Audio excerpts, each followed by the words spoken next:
How about that election? I tried holding off in this video as long as possible so I can talk about and analyze the projected results, but it's not cooperating with me because the states that are left are really that close, and every vote needs to be counted to make sure that we're giving folks the right information. I'm gonna go ahead and start off with the phrase election day. Many of you have taken this literally, meaning that you feel like people come out to vote and we get results in the same day.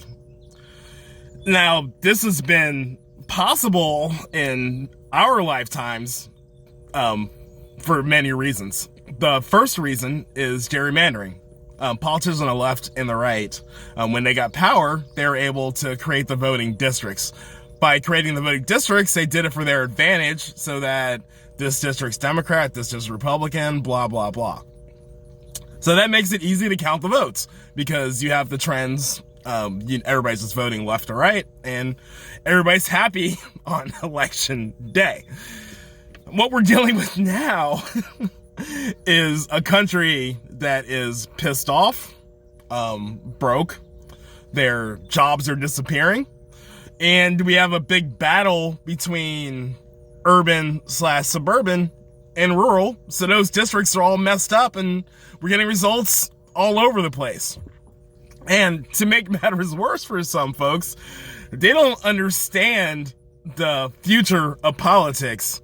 In Virginia, we get it. I'm going to say most of us get. The Republican Party still isn't getting it in Virginia. But if you look at the state of Virginia, when the results come in, the rural communities, they all put their votes out and Republicans are on top and they're all happy. And all of a sudden, hey, it's Fairfax, our biggest county, and everything just flips and Virginia's blue. I mean, our map is like all red with like these little blue dots up north, and those blue dots decide every statewide election.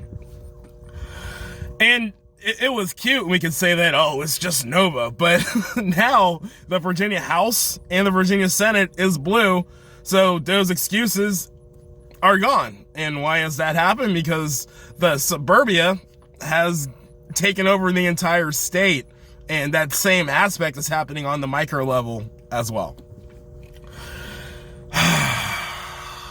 Are you following me here? The problem with folks with this election is they're not listening to the history of politics, understanding the science of where we are at now. So that's one part, that's gerrymandering and how that's being thrown out the window naturally. And it's about to get worse because the Supreme Court had a ruling that gerrymandering is unconstitutional, and every locality in the United States of America now has to redraw their maps and make it geographic. The next issue of the changes, reason why we're not getting results on election day, is because the politicians in power have made it harder to vote in urban areas.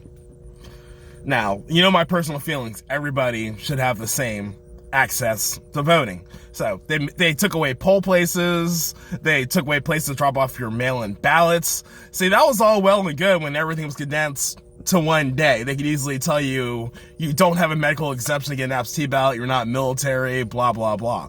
But with COVID, the floodgates open, and wow, look, we have voter participation. I mean, we have Joe Biden. Currently, it's over 70 million people will cast votes for him. It's broken the record for most person have cast votes for them on an election. The story's always been, oh, young people don't vote. Old people can't get to the poll station. People don't care anymore. They hate both candidates, but all that's gone. If you give people the opportunity to vote, if you piss them off enough, they're going to come out in record numbers. And I'm going to say this right now. This better not stop for the future. I want every single American for it to be as easy as possible to vote. Yes, we'll have the vetting system, maybe make the vetting system stronger since we're opening up more votes. But we need to get everybody to participate. I mean, that should be the goal.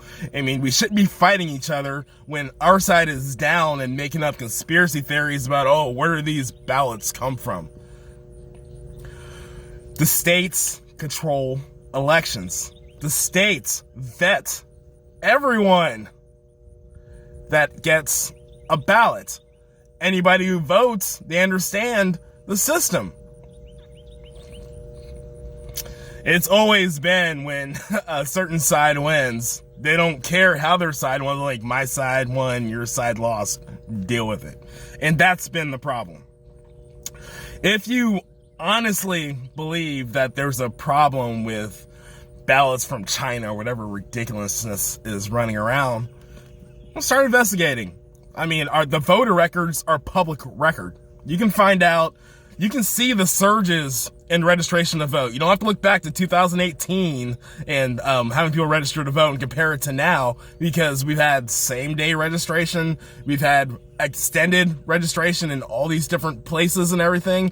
And I can go to call the registrar's office, they'll tell you how busy they've been the past few months registering people up until the deadline in certain states that don't have the same-day registration. So that's simple. The third reason why this year is different is because you have to ask yourself, what are the issues? This election was about the COVID response. This election was about racial injustice. This election was about the economy. Some people vote for their 401ks or whatever. This election was about bringing the country together. I'm not in my soapbox saying that one side was right, one side was wrong, but if you look at the results, it came down to 50-50. Even with these heavy issues, you can't say it was just one thing. America is still just as divided it was before the election day. There was no referendum on Trump. There was no referendum on Senate. It came out to pretty much 50-50. This is the America we're living in. Are you happy with it? It doesn't matter. This is the America we're living in. We have to work together. No matter who the projected winner is, it's not going to be certified till December. So what happens between now and December? Recounts, scrub through, lawsuits. So if you're freaking out about the initial cast votes, you're not going to be there at the finish line because you're going to be so worn out for stressing yourself out. The system works. If you don't believe the system works, drop some evidence. Go out and investigate. Don't just sit in your couch and say it's all fake votes. They're just rigging the election because your side lost. Now, I remember back in 2016 when the Democrats were on the other side and everybody's like, just shut up. The votes happen. We have our next president. This is the problem with our election system. It's not the system, it's you. You are the problem. This is not a sport. When your team gets up early, that doesn't mean they won. It doesn't mean that all the votes are counted. Just remember these words. Feel free to use it. I'm not going to get mad. I'm not going to say that was mine. The VA effect. Research Virginia elections. That is the future of the United States of America. If you have a state that has big urban centers, they're going to decide your elections. So, what does that mean for the parties? It means both parties got to get it together. It means that the Democrats can't just throw an AOC in there and think the entire United States of America are going to roll over and vote for her. It doesn't mean the Republicans can find some far-right Proud Boys guy and throw him in there and the entire United States of America are going to roll over for them.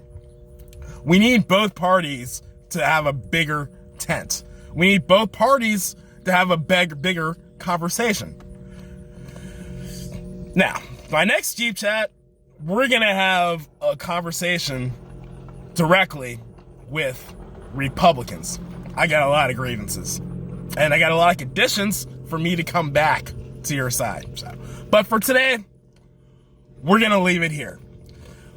Because the results aren't there yet. They will be soon, but they aren't there yet. So we can have that conversation when everything's on paper. My name is Cal King. Thank you for attending my Jeep Chat.